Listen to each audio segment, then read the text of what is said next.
Selamat pagi semuanya. Jumpa lagi dengan Mister Wasan. Bagaimana dengan kesehatan kalian? Kabar kalian semuanya? Iya, puji Tuhan. Semuanya dalam keadaan baik kan? Sama seperti dengan Mister Wasan yang juga sehat, yang juga baik karena Tuhan Yesus beserta kita. Nah, anak-anak, ngomong-ngomong, tanggal 21 Mei, hari Kamis ini, kalian ada yang tahu apa enggak? Di kalender itu warnanya merah, adalah hari libur nasional. Kira-kira ada yang tahu enggak hari libur apa? Iya, betul.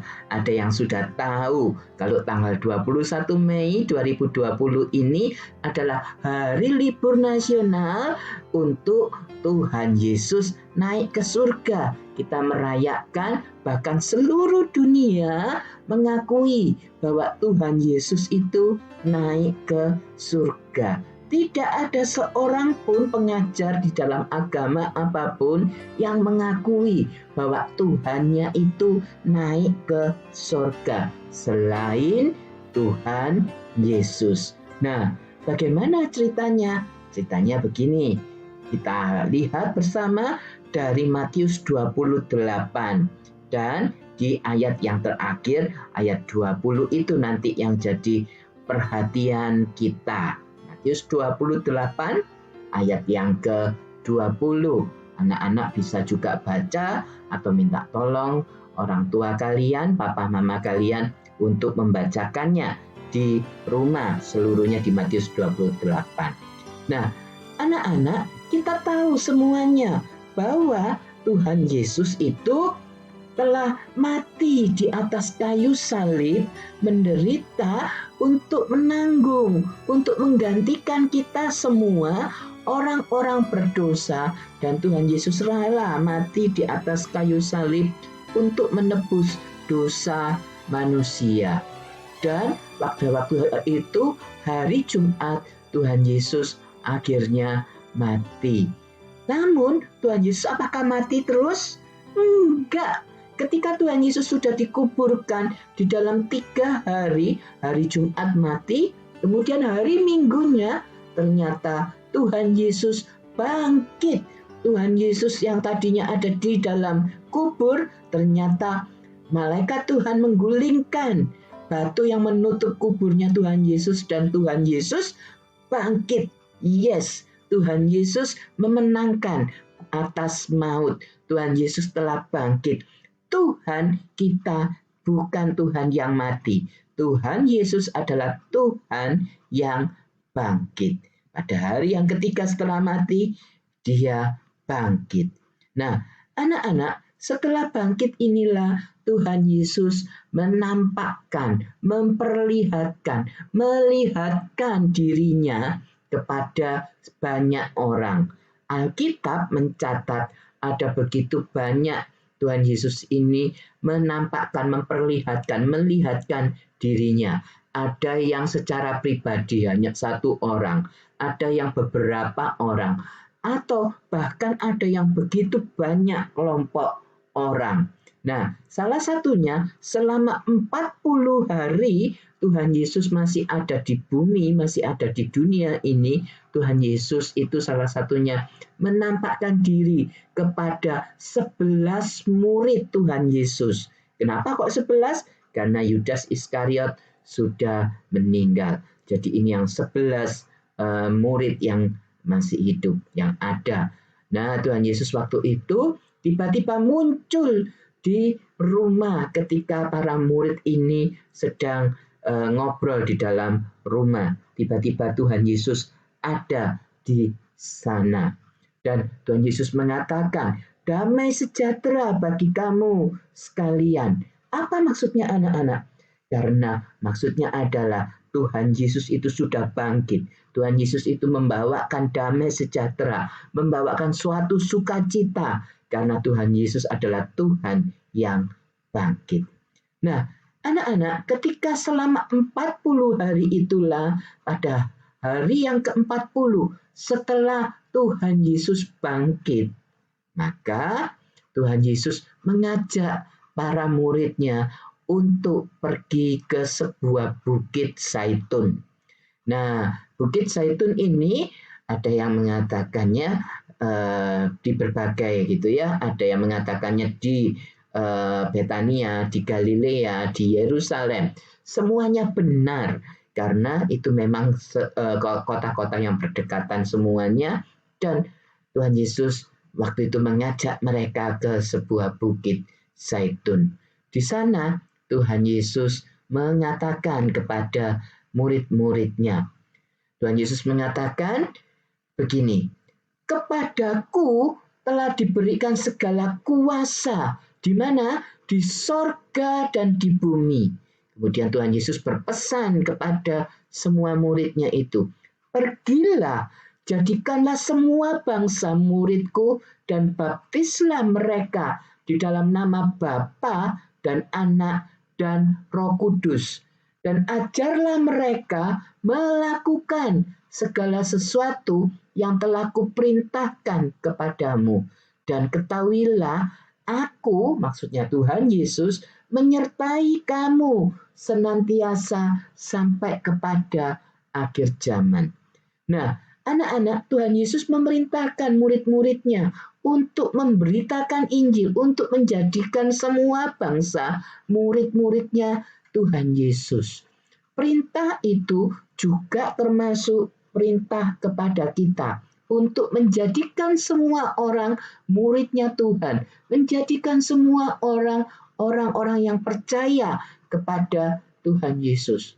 Oh, kalian pasti mengatakan, aku masih anak-anak, Mister. Aku kan gak bisa untuk memberitakan Injil. Oh, siapa bilang anak-anak? Kalian maksudnya memberitakan Injil adalah semua orang yang melihat kalian supaya mereka bisa percaya, bisa tahu bahwa ada Yesus di dalam hidup kalian. Itu namanya kalian sudah memberitakan Injil.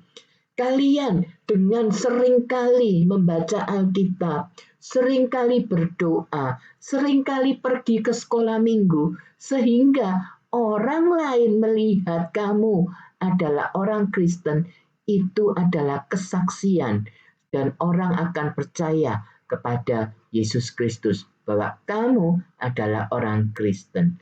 Bukan itu saja, kalau sekarang kalian misalkan ada di rumah, kemudian kalian di rumah itu menjadi anak yang baik, anak yang selalu menuruti orang tua, anak yang selalu siap untuk membantu, anak yang selalu mengampuni sesamanya, anak yang selalu bisa tolong-menolong, membantu papanya, membantu mamanya, membantu keluarganya. Nah, itu semuanya sehingga papa mama menjadi sukacita. Orang-orang di sekitarmu bisa melihat, ini loh anak Tuhan, ini loh orang-orang yang percaya kepada Yesus Kristus. Maka itu juga menjadi kesaksian, salah satu cara untuk memberitakan Injil Tuhan. Atau ketika kalian di sekolah, kalian menjadi murid yang baik, murid yang tidak pernah mencontek, murid yang tidak pernah terlambat, murid yang selalu siap untuk menolong temannya ketika menghadapi kesusahan. Nah, anak-anak, ayo kita memberitakan Injil dengan menjadi saksi Tuhan. Orang lain melihat ada Yesus Kristus di dalam hidup kita, di dalam diri kita. Nah, anak-anak, ketika itu Tuhan Yesus kemudian setelah berkata demikian, menyampaikan pesan demikian, Tuhan Yesus mengangkat tangannya dan memberkati mereka. Dan Tuhan Yesus mengatakan akan senantiasa menyertai mereka sampai kepada akhir zaman, sampai kepada selama-lamanya. Dan Tuhan Yesus menjanjikan akan ada Roh Kudus di dalam hidup mereka sehingga mereka menjadi semangat. Setelah itu Tuhan Yesus kemudian terangkat naik ke surga. Perlahan-perlahan Tuhan Yesus sudah ada lebih di atas, lebih tinggi di atasnya pohon. Kemudian Lama-lama akhirnya Tuhan Yesus sudah sampai di awan-awan. Para murid melihat Tuhan Yesus ada dan awan itu mulai menutupi Tuhan Yesus. Dan akhirnya Tuhan Yesus terangkat ke surga. Tuhan Yesus ada di sebelah kanan Allah Bapa di surga. Nah, anak-anak, ketika para murid itu masih melihat dengan heran kepada Tuhan Yesus yang naik ke surga itu, tiba-tiba datanglah dua malaikat yang ada di samping mereka. Dan dua malaikat itu mengatakan kepada para murid, "Hai, mengapa kalian terus melihat ke langit? Bukankah Tuhan Yesus itu pernah mengatakan bahwa Dia akan datang kembali dengan cara yang sama ketika Tuhan Yesus naik ke surga tadi. Tuhan Yesus akan datang dengan cara yang sama. Kapan waktunya anak-anak Tuhan Yesus akan datang? Nah, Tuhan Yesus akan datang itu tidak ada seorang pun yang tahu.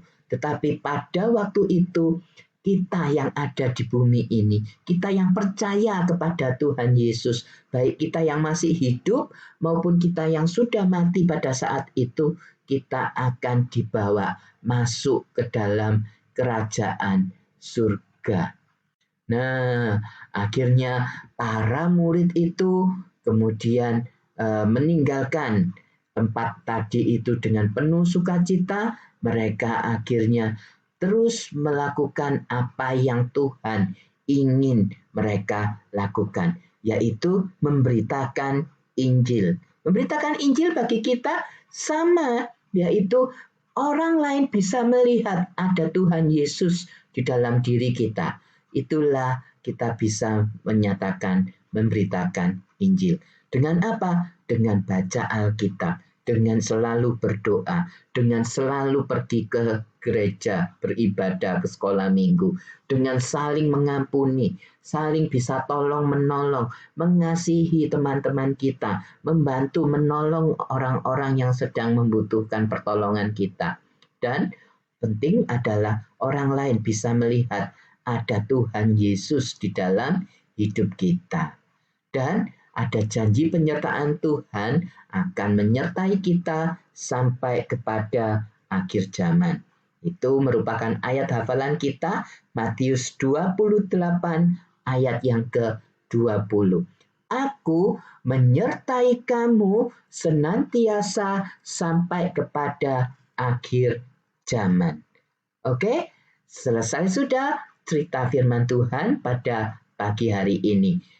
Dadah, ketemu lagi. Tuhan Yesus memberkati.